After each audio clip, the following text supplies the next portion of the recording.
8 things you can do in your quest for sweetness. Hello, viewers. It's time for Makgeolli Talk. Time for me to talk to myself about Makgeolli. And today I want to talk about the quest for sweetness. This is a common viewer question. How do I brew the sweetest possible Makgeolli? So that's the viewer question. How do I brew the sweetest possible Makgeolli? To start off with, I better want to say there's multiple approaches to this, and also just the question itself, I have to question whether that's really a good goal. My goal for brewing Makgeolli is to have a balanced flavor. So it's got to have some sweetness, but it also should have some sourness and even some bitterness. So when I'm brewing, I want a balanced flavor, not just sweetness. But there are things you can do either to encourage sweetness or to avoid sourness. So today I'm going to talk about 8 things you can do in your quest for sweetness. I also want to mention that your homebrew is unlikely to be as sweet as any commercial Makgeolli you buy. That's because commercial Makgeolli has sweetener added to it in most cases. So it's going to be hard to match that experience of your standard commercial Makgeolli, which is very sweet for sort of artificial reasons. So it's going to be hard to match that. But it is a reasonable goal to have some sweetness in your Makgeolli. How can you ensure that? 8 things you can do in your quest for sweetness. Number 1, early bottling. So let's take this to the extreme. There's a Chinese rice wine dessert called Zhonyang. And this Zhonyang is just brewed for maybe 2 days. And it's a dessert, it's sweet, but it has doesn't have a lot of alcohol, maybe 2% alcohol. So the enzymes get working right away, convert the starch to sugar. So you have a lot of sugar, but the fermentation has just started. So not much alcohol has been produced yet.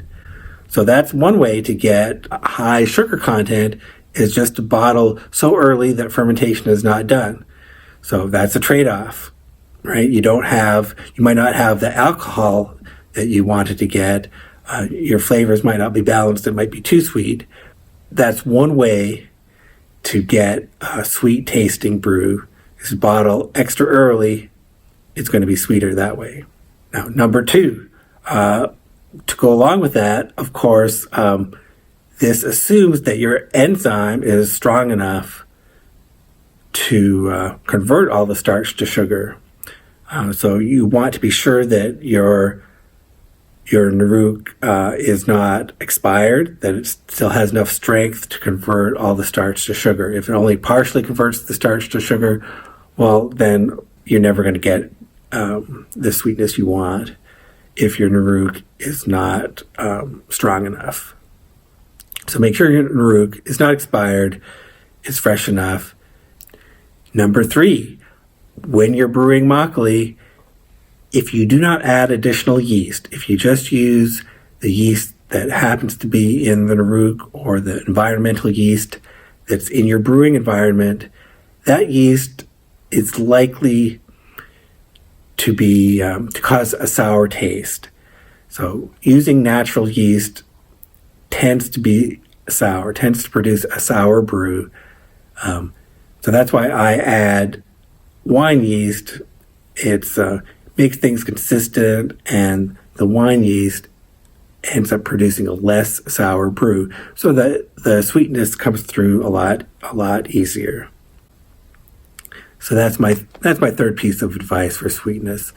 Use additional yeast. Now, number 4, my advice here is late bottling, the opposite of point number 1, early bottling. So let's say you don't want to bottle early. That's not your style. You don't like the flavor of an early bottled brew, but you still want some sweetness. Sometimes if you wait for the whole process of fermentation, and fermentation slows down near the end, but there's still some conversion of starch to sugar at the end. That conversion can make the brew, can soften the edges of the brew and produce some sweetness at the end. Now, this isn't a huge effect. You have to be patient. You have to wait for everything. You should taste as you go along to make sure the brew isn't getting sour at this point. But late bottling can produce a sweeter brew. And also less harsh. Things tend to mellow out a bit over time. So that can be, so that's another piece of advice. You notice, it's opposite to the first piece of advice. There are always trade-offs you have to make in your brewing. You have to decide what characteristics are important to you. So the next few items involve adding sugar to your brew. Adding sugar to your brew directly. So will that make it sweet? So let's go through some different possibilities here. So number 5 is bottle conditioning. That's where you add some sugar basically at the end of the fermentation process. Add some sugar. Now, what will that do? Well, you'll still have some yeast there, and it's going to eat that sugar and produce carbon dioxide, so you're going to get carbonation. So this is a way to get a lot of extra carbonation at the end of your brew. Maybe that's what you want. But notice that the sugar is being consumed. We'll make it somewhat sweeter and a lot more carbonated. So just be aware of that trade-off. Know what to expect if you do that kind of bottle conditioning. Number 6 is back sweetening. Very similar to the bottle conditioning, except for back sweetening, you actually try to stop fermentation and then add the sugar. You add some Campden tablets or something to stop the fermentation. That's kind of wine process. When you decide the fermentation is done, you add some substance to the brew to stop the fermentation, and then you add some sugar. So you could do that. I don't like doing that because I want the minimum number of ingredients in my brew. So I don't necessarily recommend this, but you definitely could do it. And in that case, you would have all the sugar that you added. Since you stopped the fermentation, you won't have the gas problem, and you'll have all the sugar that you added. Number 7, you could sweeten upon serving. Then you don't have to worry about trying to stop the fermentation or avoiding gas buildup in your bottles. If you sweeten just as you're serving it, you can adjust the sugar content however you want. So I think that's a practical way to do things. It's less worrisome and more flexible. Especially sugar syrup would be most convenient.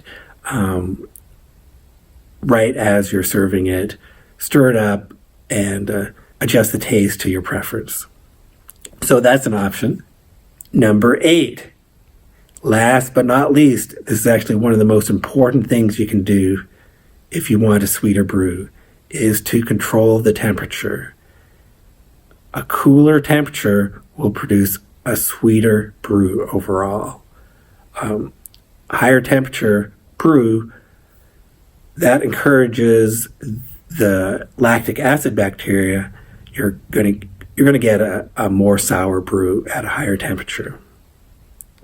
So that's probably the single most important thing you can do to affect the sweetness of your brew is the temperature. To summarize what you can do in your quest for sweetness, what can you control? Well, you want to have good quality Naruk, use wine yeast, control the temperature, control the length of time you brew, and there are various ways you could add sugar to the brew at the end, and I recommend adding it just before serving. That's going to have the least complications. All right, so I hope this answers some of your questions. If you have other suggestions for me, please let me know in the comments, and thank you for watching. One more thing. I almost forgot this. This is really number 9. and it's just as important as the last item. It is the rice to water ratio. If you have extra water in your brew, let's say you have twice as much water as rice, that's going to tend to produce a sour brew. And the so 1-to-1 ratio of rice to water is standard, and you should be aiming for that. If you have extra water, it'll be extra sour. And also steam your rice, don't boil it. That's the rice to water ratio is calculated based on steamed rice, not on boiled rice. Just about forgot that. Thanks for sticking around to the end. Thanks for watching.